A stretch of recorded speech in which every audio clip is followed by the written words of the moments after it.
Shabbat Shalom. Call hello Yahweh Bashem Yahushai, Bahashem Akakadash.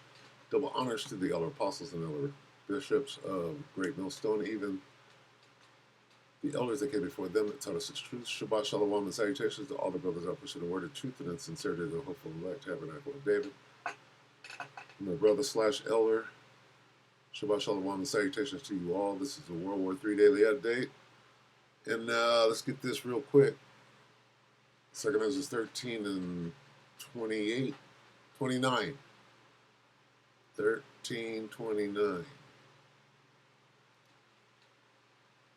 See if I'm right. Behold, the days come when the Most High will begin to deliver.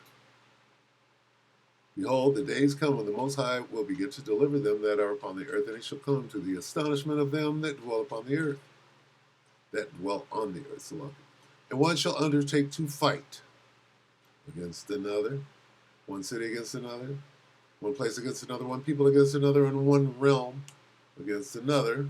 This is all part of that fight. Terror of war, part of World War III. Israeli Mossad assassination, and anybody trying to come against the greater Israel project, like JFK, will be taken out JFK style. I don't know what they're about to say, but let's figure it out. Dialogue works with Larry C. Johnson. Take it.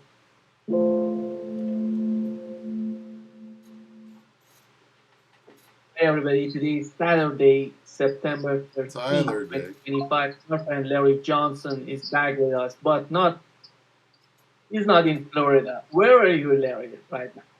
I'm hiding out in Texas. Larry Johnson. Sorry. Still brought the shirt with me. We're still doing the shirt competition. It's coming a thing. We got Doug. We got the Colonel Wilkerson wearing the shirt. We got Garland Nixon wearing the shirt. Yeah, we're all a bunch of undercover Boogaloo boys, but nobody else can tell. You know, yeah, very true. It's hilarious. Yeah. So yeah, I'm in Texas. A friend of mine is celebrating his 70th birthday, so I came here to participate in the celebration. He's a youngster compared to me. You're a youngster. Yeah, well preserved with alcohol, I guess. Larry, let's start with the case of Charlie Kirk. Donald Trump came out right after the attack. He said that this is the left, this is the far left attacking Charlie Kirk. And he's in the aftermath of somehow finding the guy who assassinated Charlie Kirk. Here is what Donald Trump said. He was asked the same question on Fox News. Was that he was radical left. And now you have more information. What can you share with us about his ideology? Yeah, Lars, let me just, and by the way, Lars is doing a good job. What's going on? Yeah. I'll tell you Lars is a good boy. He's Steven over here. Steven from Django. Looking like both Steven and Django. Right? Yeah. I said you were going to do good boy, Steven. Yeah. Stephen, you ain't going to have a job after that. Who told you to ask me that question, Stephen? I think that I don't want to go too far. I'd like to tell you some stories at how it happened, but essentially somebody that was very close to him turned him in. And that happens when you had some of those good shots. Somebody is going to say, whether it's a parent or whatever, I'd rather not say right now. They're going to announce it today, sometime later, probably talk about that. One of our boys, I'm sorry to say, it's not a radical left. But somebody close to him turned him, they said, whoa, it's interesting.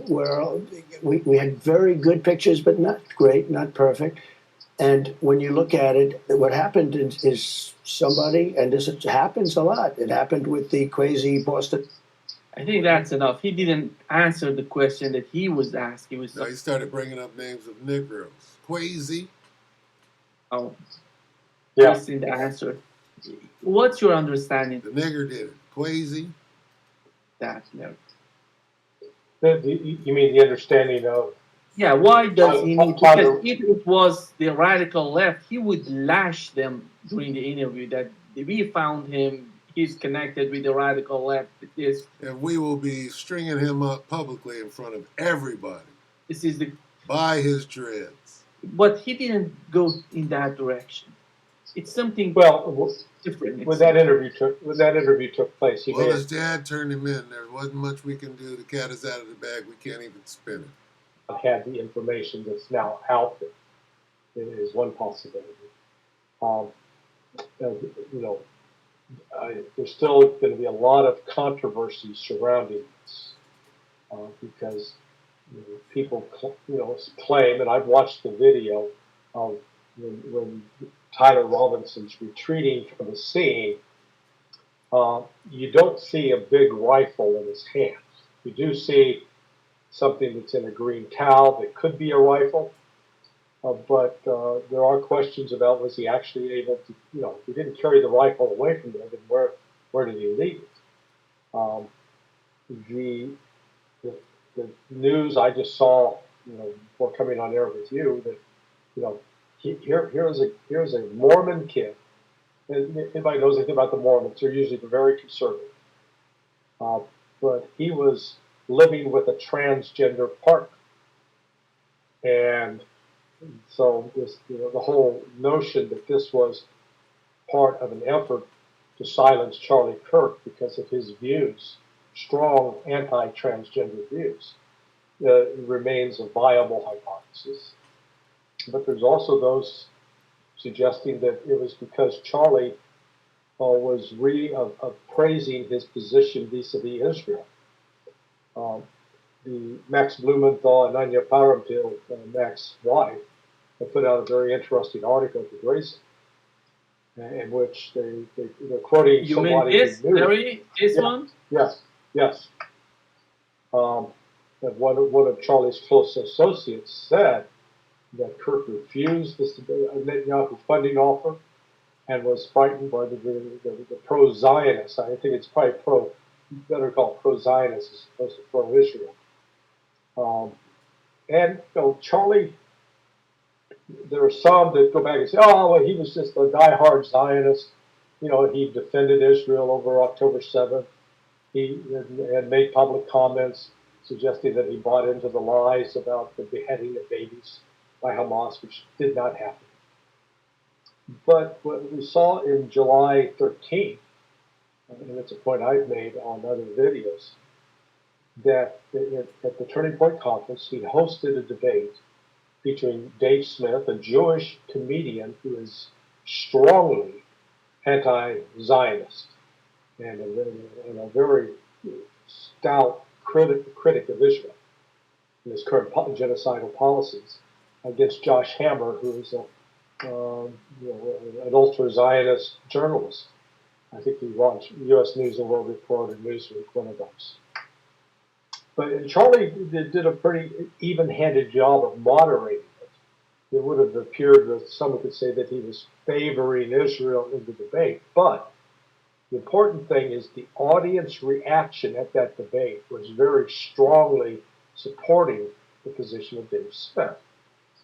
And, there's no doubt in anybody's mind that for people 40 and under, the stalwart automatic support for Israel has gone out the window. It's no longer the case.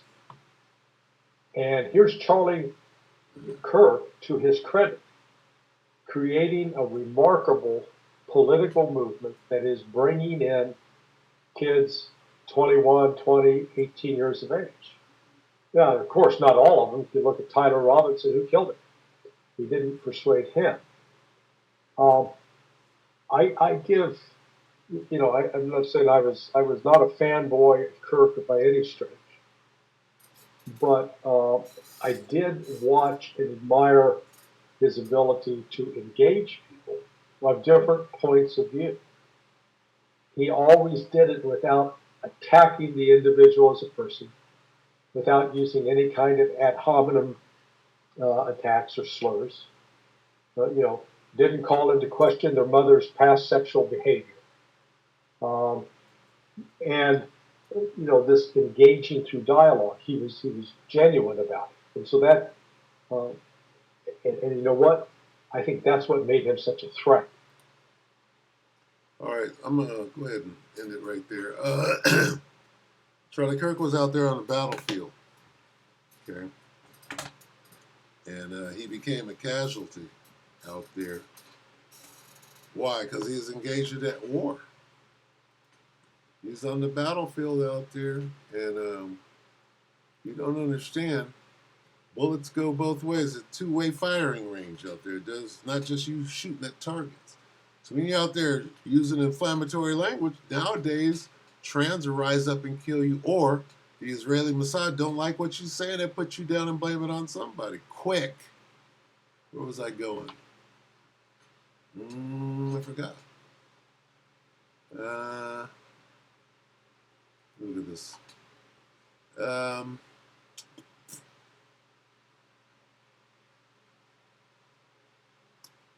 Where am I going with it? Let's just get. Oh, I know where I was going. I was going to war, so let's go to war. ECCLESIASTES 3. War. Ecclesiastes 3:1. And the K, J, and the V. To everything there is a season and a time. To everything there's a season and a time. To every purpose under the heaven. A time to be born and a time to die. A time to plant, a time to pluck up that which is planted. Either or, either or, either or. Go down to 8.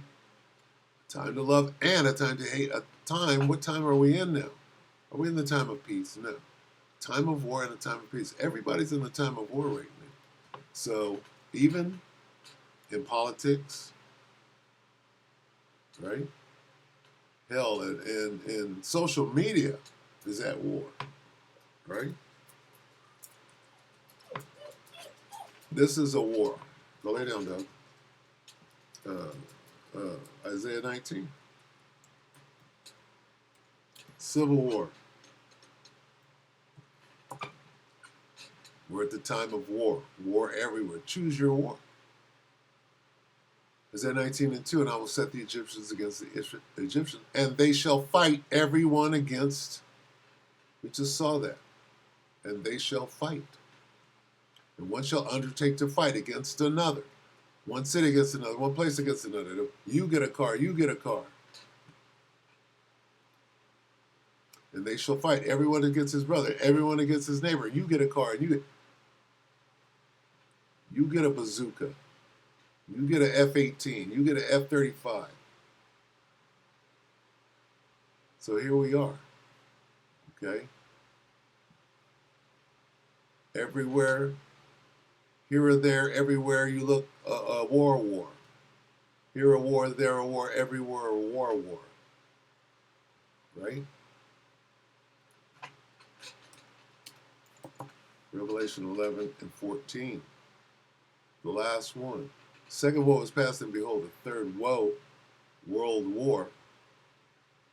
Second world war is past, and behold, the third world war cometh quickly. With that, we hope that the elect were edified.